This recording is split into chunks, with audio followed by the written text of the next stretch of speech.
Hello everyone, it's Friday evening and I'm at St Nicholas Churchyard in Boldon. Just a normal thing you do on a Friday night is have a look around the graveyard at dark, but I've got a few minutes to spare and I'm in Boldon filling in time, so I thought I'll have a little look around. I've been here before once in daylight, but it is quite a big churchyard. Very, very picturesque.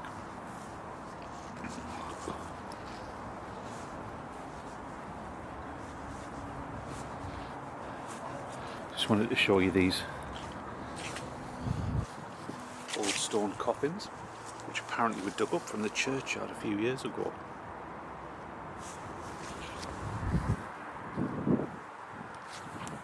See, you've even got a place for the head to be rested. And there's another one over here which doesn't have that extra added luxury. I'm not spooked out because this bit's quite next to the pub, so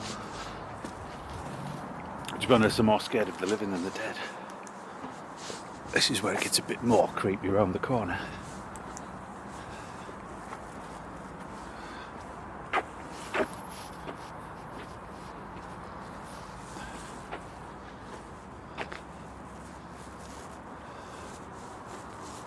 So we won't find any headstones. It's quite a very old church, this one. I think it's the original bit stems, I think, from Saxon times. We've got here, in memory of Jane, wife of Thomas.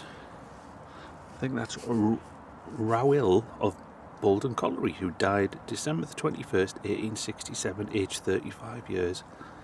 Also Elizabeth, their daughter, died 27th of July 1863, aged 4.5. The son John Thomas, who died August the 11th, 1868, aged 8 months.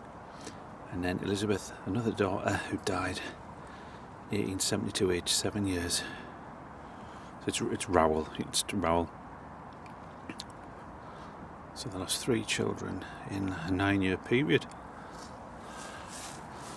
The new cemetery for Boldon is just probably about 500 metres away, probably might even be less.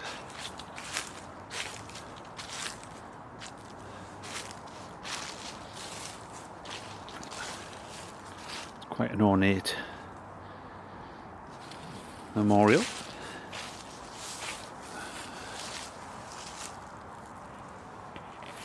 It's for Thomas S. Atkinson of West Boldon.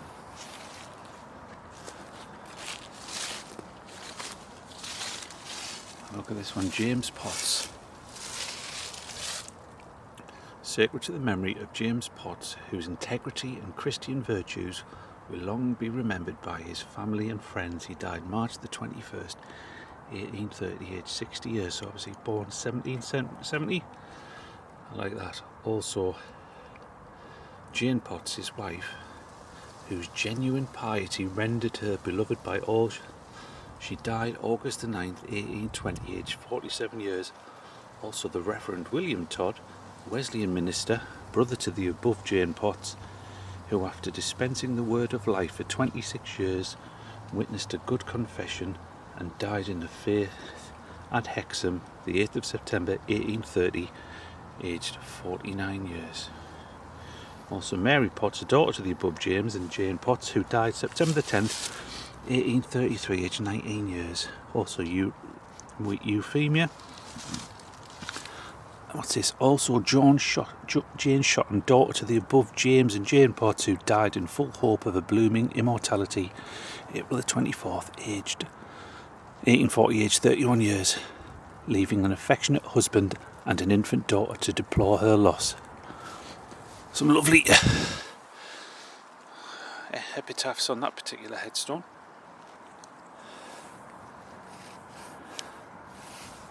For the members of the Potts family, Potts is quite a common name around Sunderland and South Tyneside. Let's have a look over here.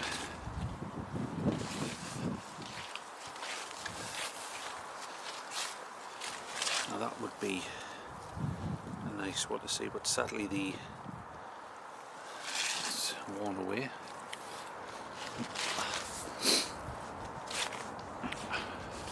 Sometimes I think you can get a better reading of the grave, the stones in this sort of, in these conditions with the light. The family burial place of John and Anne Snowdon of Boldon, West House.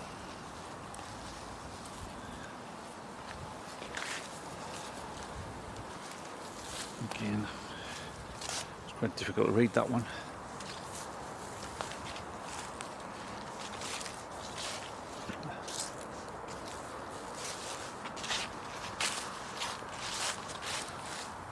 The burial place of John Haig of West Boldon.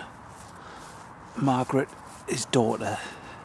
This daughter died May the 30th, 1768, aged 9 years. John Haig, gardener, I think that's his profession, died April the something, 1810. So that young girl was born in 1759. That's so you can see how old this particular graveyard is.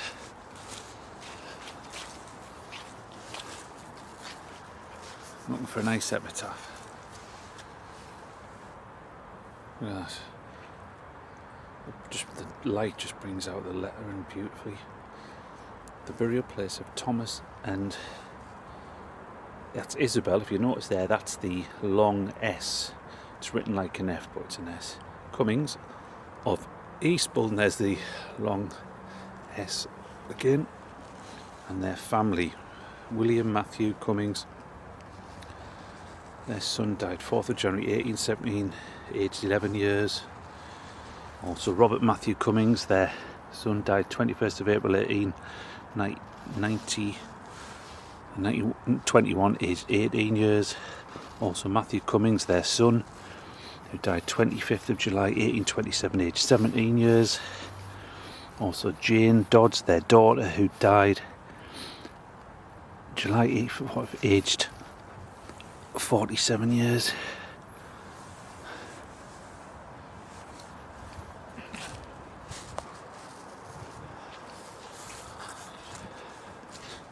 Oh, this one here, I want to read this one. Without the torch, that's how dark it is. So erected in memory of Hannah Thirlbeck, the beloved wife of George S. Thirlbeck of Sunderland, who died April the 3rd, 1857, aged 49 years. Long days and nights. It bore great pain. To call for cure was all in vain. But God did know what time was best. He eased my pain and gave me rest. I leave the world without a tear, save for the friends I love so dear. To heal their sorrows, Lord, descend, and to the friendless prove a friend. Beautiful epitaph.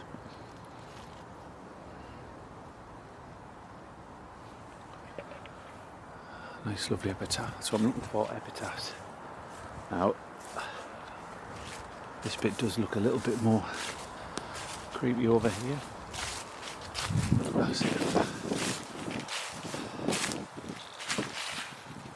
Members of the Davy family, that one. So, one under here. Let's have a look at this one. To the memory of Jane Matthews of West Boldon, who died November the 23rd, 1839, aged 70 years, I think that is. She adorned her humble station with such exemplary piety as to procure the esteem of many friends. So a well-respected lady also mentions a nephew. I've never seen that before. Also of George Patterson, her nephew, late of London, who died at her house. We don't get the address, we just get at her house. This one might be up to read. Sacred to the memory of John Wynyard, not come across that surname, who died on the 25th of March 1860, aged 60 years. Lived respected and died lamented. See, some churchyards you don't come across many epitaphs, but this one has got a fair share of them, which I like. Members of the Reed family, that looks of South Shields. South Shields is probably 3 miles away from 2-3 miles from the outskirts of Anne Codling, who departed this life April the 28th, 1842, aged 61 years. So they haven't chosen any epitaphs, they've just kept it plain and simple. That one looks like it's fallen over. There's quite a few other headstones up here. I'm going to go back around the corner because I think that's the old area. Robert Dobson, who died November 17, 1833. Also William, son of who died in Queensland, Australia, 1871, aged 51 years.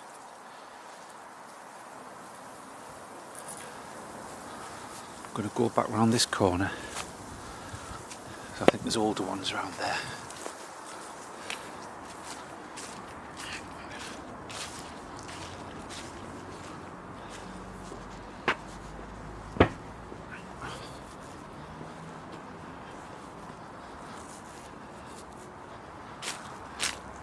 Right, let's have a look at these. For anybody outside of Boldon, Boldon is, how would I describe it? Well, it's just a couple of miles from the edge of Sunderland.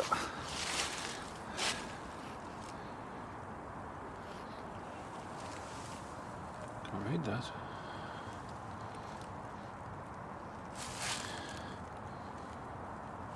Joseph, I think that's Shule.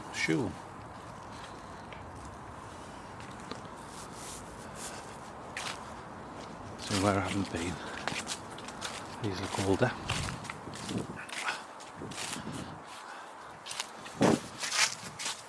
That's a lot, that's sadly worn away. It's a lovely figure there of a lady laid on some sort of couch. James Lawson of East Boldon. There's a nice epitaph. A tender friend, a husband dear, a loving parent, lieth here.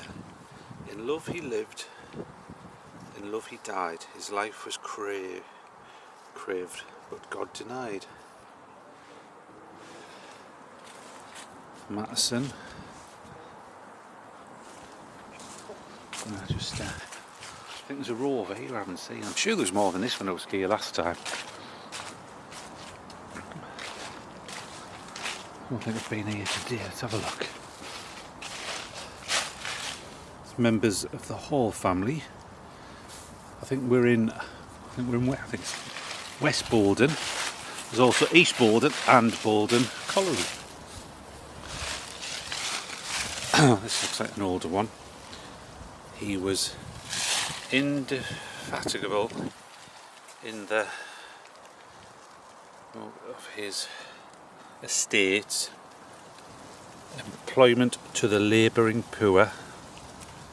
He lies in dust, his cold remains, once kindled by a generous heart,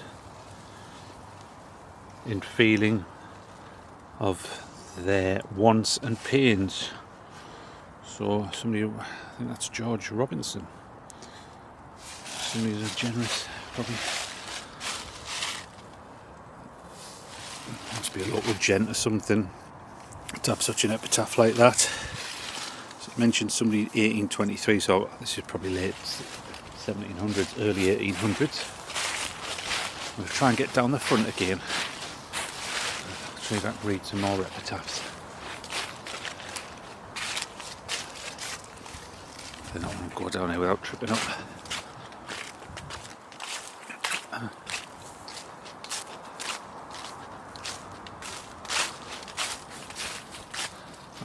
Probably my favourite one here, that one for the Potts family. There's a few down in this corner.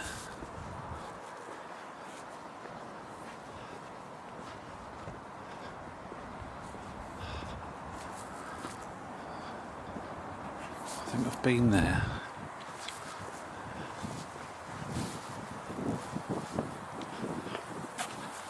Have a quick look up here. See if there's any old ones up here.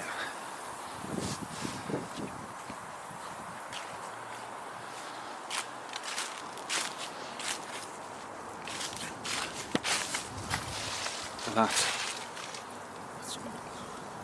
The weathering on that one worn away. Thomas Lodge. What's this one? Oh, this is an old one. The burial place of John Watson of West Boldon. Sarah, his daughter, died July the 9th, 1771, aged 1 year and 3 months. See, sometimes you couldn't fit everything in on a line, so they've used abbreviations there. Also, Alice, his wife, formerly Alice something, Marshall, who died in the 7th of May 1782, aged 57, so she was born 1725. And likewise Hannah, wife of John Hopper of Lanchester and sister of the above, Walton, J. Walton. Look at that. That little bit there, J. Bruff. Also the above, John Watson. They've got the long S on that one, of Batterlaw near Easington. Or is that somebody in West Boldon? You get your money's worth on that one. So I'm going to say one more and I'll call it a night.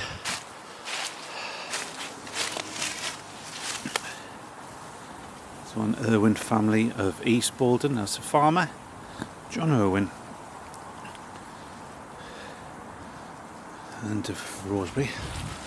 I'll come over here and finish the video off.